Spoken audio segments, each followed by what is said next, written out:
Utopian Chronicles, Multi-Dimensions, Episode 5, A Strategy to Win Wars. Now, Thurston and Sophia have returned with their intel on the enemy, and all of the forces of Angelica were now united. It was time to strategize. Andrew LaFleur had all the heads of the armies with him in the meeting room on the top floor of Utopian Castle to plan an offensive against Chevalier and his ilk. Andrew, now standing at the head of the table. Let us hear what each one of you has to say on how we are going to tackle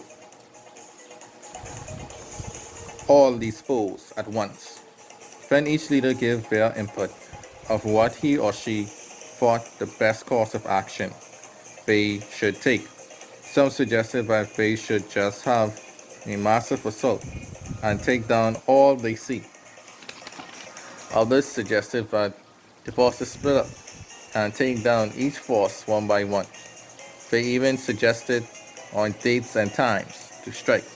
Although their advance was sound, Andrew knew that both Cajun Bean and Magondesian had not appeared yet. Also, who knows what other forces might be hiding within the dimensional planes. Sophia also made note of many wild beasts that roamed the land. The enemies would be preoccupied with these Carboni and other types of monsters to guard against us, said Sophia. Thurston noted, too, that the four Canadian kingdoms were on the verge of war with each other. This would help us greatly and make it easier to deal with them, he concluded. Angelo, the younger brother of Lord Molo of the Baja and current leader of the Chaldeans, spoke up to suggest a plan to deal with the Chaldean himself. Angelo was the future leader of the Bankuran. Being half Bankuran and half Chaldean, he prides himself on having been a descendant of LaFleur. CHNL presents the grand finale. Because of this, he had not one, not two, but three great lineages. It would take him one day to become the second most powerful man in the universe. Angelo, my emperor, sirs and ladies, while my two great officers gathered this great intel for our cause, I had a thought. Carrie to herself, oh, this should be good, sarcastically speaking. Angelo, my Cardino has risen greatly militarily since my time as its leader. Cardino has never been this great since G. Lucayan was ruler. Now, I haven't said this to brag about myself. No, Colin to himself. You sure about that? Rolls his eyes. Angelo, we are the Guardian army. We deal with our adversarial ancestors for you all.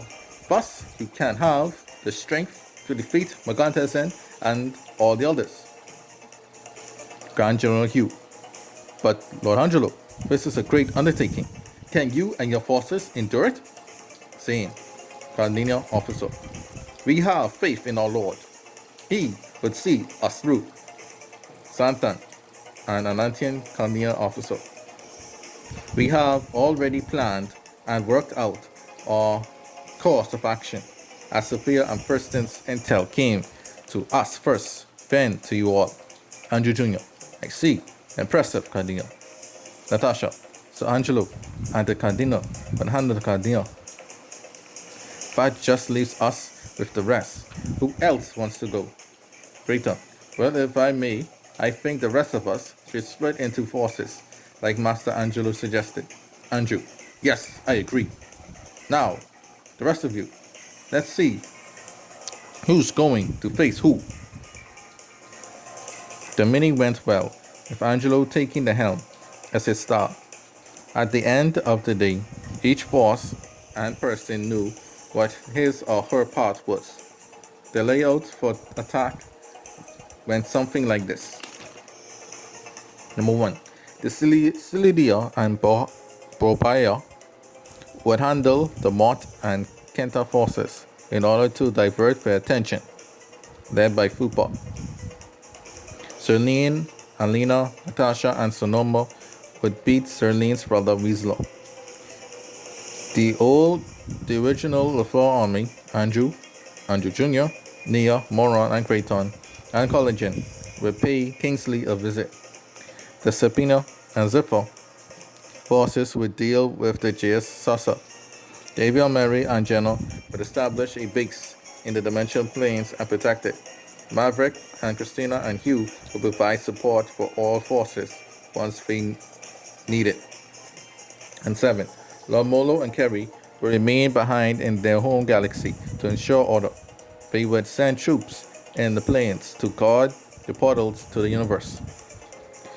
Once one force finishes a task, they can split up to help others, wherever they may be. The goal of Angelica now was to stop Chevalier and defeat Cajun Bean and McContents and once and for all, with as little casualties as possible.